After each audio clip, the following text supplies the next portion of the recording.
questão de cumprir as ordens, né? Manter e se sentir honrado por estar ali numa terra diferente, estranha, completamente diferente, para manter essa paz tão sonhada, né? Porque leu-se bastante sobre a história, foi nos contado muitas histórias a respeito dos palestinos, das guerras que antecederam, né? Da construção do canal, foi tudo isso nos passado, essa instrução. Então, e aquela satisfação de estar ali, numa terra diferente, com povos diferentes, inclusive essas outras nações, conosco também, de difícil comunicação, como é o caso da irlandês, da Iugoslávia, né? Dinamarquês, sueco, né? Falam inglês, sim, mas já é um inglês diferente, né? E na maioria das vezes nem falam, o indiano, no caso. Nós tivemos a convivência pacífica entre eles.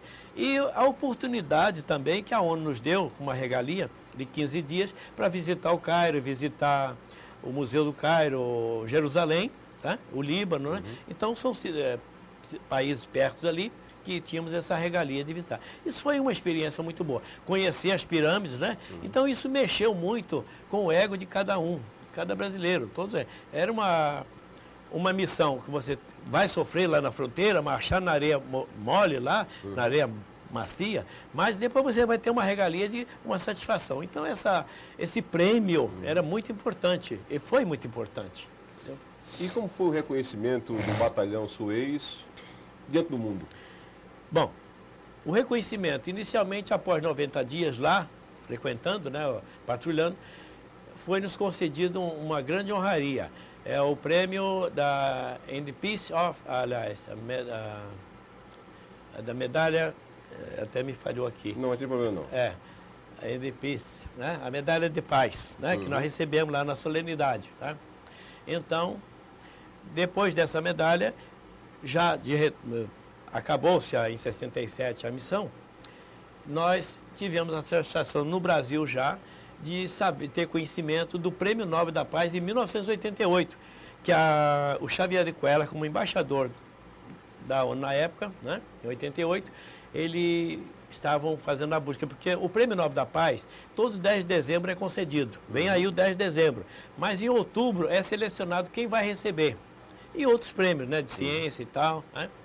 Então o Xavier de Cuéllar no parlamento levantou a mão, isso está nos anais da ONU, e solicitou o seguinte, uma atenção, por que não destinar o Prêmio Nobel da Paz para a missão UNEF-1, United Nations Emergency Force, foi a primeira, que manteve o seu papel lá durante os 10 anos. Então o parlamento concordou e nesse Prêmio Nobel da Paz estava destinado $5.000. Mas, então foi dito o seguinte, que esses $5.000 poderiam ser doados aos países africanos que estavam em 88 numa situação também precária. Então, foi feita a premiação para a missão Suez, a UNEF-1. Por isso que ela tem um número aí, United Nations Emergency Force 1. Né? Então, passados uns anos, nós começamos a verificar por que nós também não temos uma réplica disso, já que a medalha original e diploma está no prédio da ONU em Nova York. Então, nós tivemos o direito agora de resgatar a réplica da medalha e do diploma. Tem que provar, tem uma ficha, tem todo um regulamento, tem um valor, porque esse valor, esse ressarcimento vai para o Prêmio Nobel da Paz, os outros Prêmios Nobel da Paz. É daí que a Fundação recolhe esse prêmio. Tem gente que diz assim, mas tem que pagar? É um ressarcimento, nada é de graça, né? Agora, é exatamente aí uma reivindicação que nós estamos fazendo, de encontrar autoridades que entendam essa parte, de fazer esse resgate desta medalha, que é a mais importante. Eu diria até, por favor, faça pelo menos essa do Prêmio Nobel da Paz. É uma honraria muito grande. Por outro lado, eu diria até o seguinte, os cônsules desses países, desses 9 países, estão em Recife, em Brasília, sendo convidados para pôr a medalha no peito de cada paraibano, tá? Claro que não são tantos, mas as autoridades nossas aqui estão a postos.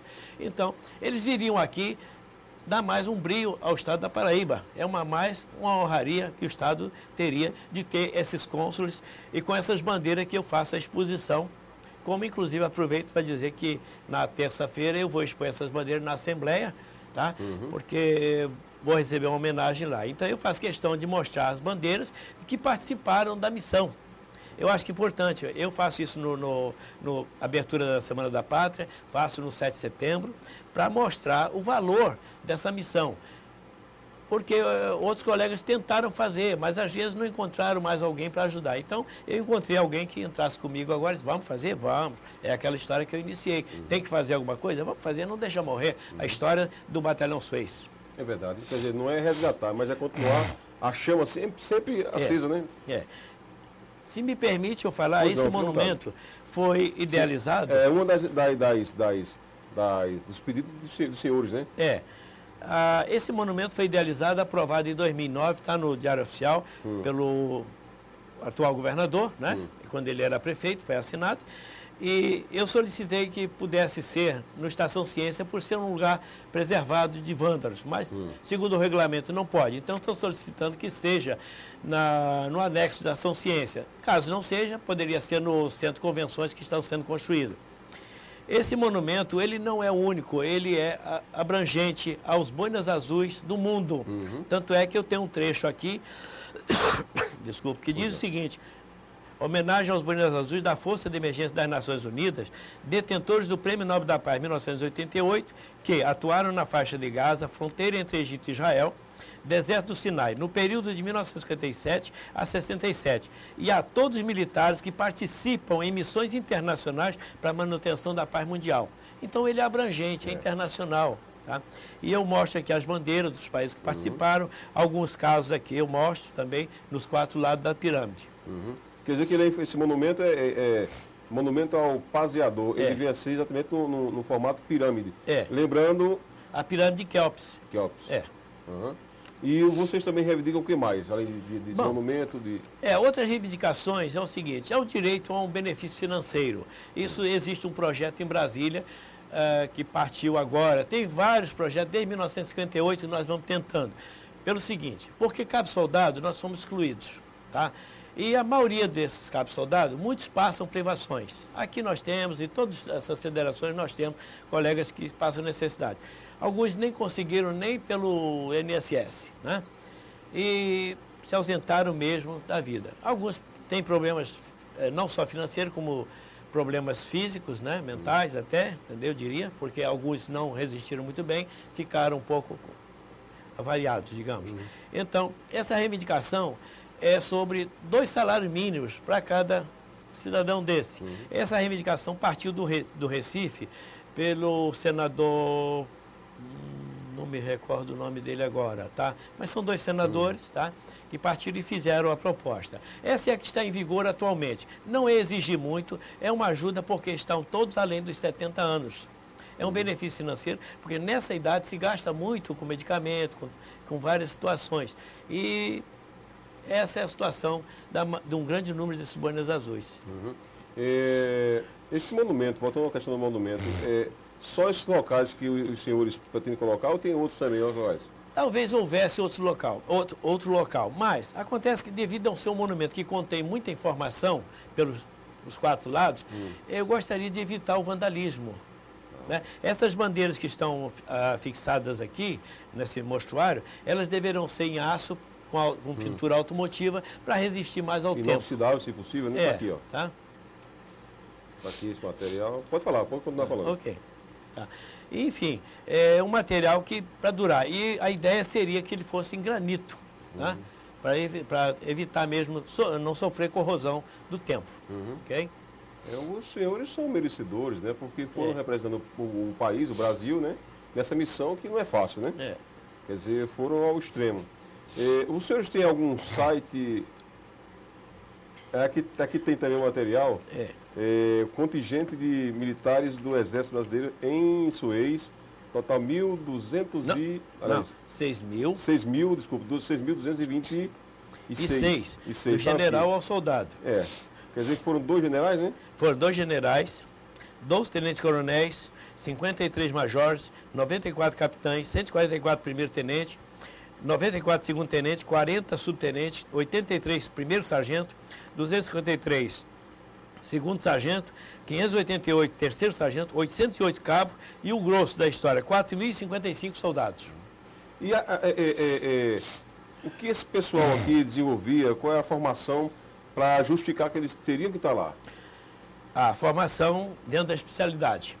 Enfermeiro, armeiro, atirador, tá? Motorista, mecânico, estamos falando na parte bruta, né? Exato. E outros com conhecimento de engenharia, tá? Conhecimento de geografia, né? Exato. E uma série de outros conhecimentos militares também. E vocês têm site, né? Nós temos o site. Pode divulgar o trabalho de vocês também. Tá, é o www.batalhãosuez.com.br e agora temos aqui um site na Paraíba, que é o www.batalhãosuez.ning.com, não tem BR. É um site que o professor Tomás Passamani resolveu colaborar. Ele não é Boina Azul, tá?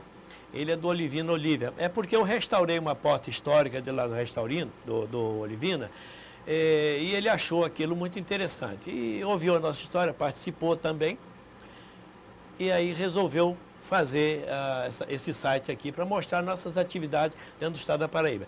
Nós já abrimos solenidade de 7 de setembro em Campina Grande, em Soledade, em Carpina, cidades afastadas para o povo conhecer e com essas representações das bandeiras. Por outro lado, tem um detalhe, nós vamos a esses desfiles com uniforme histórico. Nós mandamos confeccionar o uniforme indiano, que era o uniforme que se usava na fronteira. E esse uniforme é um uniforme distinto. Quando eu me apresentei ao general aqui, falando com ele, ele disse, olha, não vai ferir o RDE. São os braçais da ONU, braçal do Brasil, a divisa, não usamos mais divisa, né? De gabinete de soldado, não tem? Então, mas para não ferir o regulamento. Então, e a boina azul, que é a nossa característica mundial, tá? Falando em característica mundial, o Canadá, no dia 11/11, tá? Todo ano, às 11 horas, eles param para fazer uma homenagem de 5 minutos aos Blue Beret, que são os boinas azuis. E, por sinal, lá existem 4 moedas circulantes, né? Que a efígie, uma é a Rainha Elizabeth, o outro lado é a imagem do boina azul, uma sobre a outra, do seguinte, quando ele era novo, com 20 anos, e agora quando já é um veterano. E outras moedas, né, de circulação, com hasteando da bandeira do Canadá na fronteira da Palestina, tá? Enfim, essas moedas são circulantes, eles dão um grande valor. Em 2007, eu abri um site da Noruega e tive o prazer de ver o seguinte, um desfile no dia 1º de janeiro, Dia da Paz, né? Isso aí eu vou falar sobre o Dia da Paz, me toca aí que eu vou lembrar. Então, mas eles lá comemoram o dia 1º de janeiro. E estava a bandeira do Brasil, bandeira da ONU e a bandeira da Dinamarca, num desfile. E as demais bandeiras, mas estava na frente a bandeira do Brasil, lá na Dinamarca. Eu achei muito interessante. E acho que talvez tenha sido daí que eu tive essa coragem maior de começar a colocar essas bandeiras em tamanho grande no desfile, nas apresentações, para as pessoas conhecerem o que é uma bandeira da Colômbia, por que bandeira da Colômbia aqui no Brasil, bandeira da Noruega, da Suécia, da Escandinávia, né, Dinamarca, né, a Indonésia, né, e eu faço questão, são bandeiras históricas, por exemplo, a Iugoslávia, eu mantenho a bandeira histórica da época, porque a Iugoslávia foi dividida, mas eu mantenho a bandeira da época. Bom, O Dia da Paz. O Dia da Paz. A questão do Dia da Paz é o seguinte, eu tenho lá em casa que o Itamaraty me presenteou uma moldura muito grande, me presenteou duas, aliás, uma eu presenteei ao general, no ano passado, ela diz o seguinte, Dia da Paz, dia 21 de setembro, resolução 55-288 da ONU. E quase ninguém sabe. O dia 29 de maio é o dia do Peacekeeper, dia do pescador, nosso dia. 21 de setembro, dia da Paz, resolução 55. O dia 24 de outubro, dia da ONU. E o dia 10 de dezembro, agora, dia do Prêmio Nobel da Paz. São datas que nós evidenciamos. Também falamos, né, a posterior, ou 5 de novembro, que é o dia da Missão Suez, que foi assinado em 1956, 5 de novembro. Algum selo dos Correios foi... vocês tiveram destaque nele ou não? 1958. De lá para cá não houve mais. Eu tenho esse selo histórico. Eu tenho tentado idealizar uma ideia e tenho pedido ajuda também para idealizar um selo que marque realmente, tá, a Missão Suez. Juscelino Kubitschek, em 1958, ele esteve lá, nos visitou, tá, e ao retornar ele nos deu a regalia do Serviço Relevante à Pátria, decreto de 1958. Bem, isso é importante. Uma coisa também que eu gostaria de saber, que eu não tenho conhecimento, se o prêmio Serviço Relevante à Pátria tem direito a uma fita, uma medalha ou um diploma. Eu nunca vi isso em site nenhum. No Estado de São Paulo tem, Serviço Relevante ao Estado de São Paulo. Aí tem uma tarja. Mas, em linhas gerais, Serviço Decreto Nacional, esse de Juscelino eu nunca vi. Eu solicitei à Fundação JK, mas parece que não fui bem entendido. Né? Nunca me responderam, eu voltei e me disseram que não, entendeu? Eu não sei se eles pensaram que eu queria que eles fizessem. Não, não era isso. Nós aqui podíamos, na Paraíba, até idealizar isso, fazer isso e aprovar esse certificado, para aprovar mais uma vez e evidenciar. Nós vamos às escolas, colocamos essas bandeiras, os banners da região, que eu tenho os banners lá, mostrando a região onde nós ficamos, ainda em árabe, né? São todo o mapa, tá? Nós temos esses mapas, eu mostro nas escolas para os alunos verem. Ultimamente fizemos uma apresentação também na Escola de Polícia Militar, lá em Mangabeira.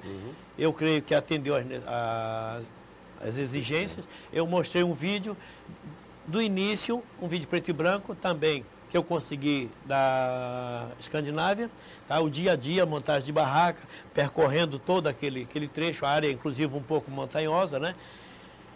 Montando tudo, os hospitais montando naquela época, né? E mostrei esse vídeo, mostrei também uma parte também da eclosão da guerra, os canhões sendo dinamitados, entendeu? Explodidos. Existe um detalhe que eu não mostrei lá, mas posso comentar aqui. Quando fala na história da Guerra de Suez, dos 6 dias, que 184 aviões foram destruídos em terra pelos israelenses, foi o seguinte: eles não tiveram tempo de ligar os motores, tá? Então, por isso que eles bobearam um pouco. Israel foi muito rápido.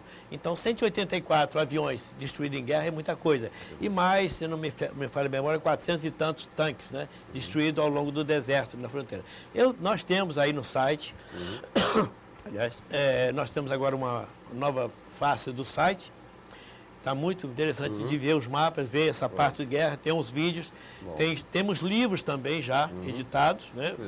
Muito explicativo historicamente. E nós queremos levar isso aos bancos escolares para que a sociedade, não só os alunos, mas a sociedade em público vejam, conheçam essa história. Telefone para contato. 3244-7560 e 88050933. Pode reforçar, repita.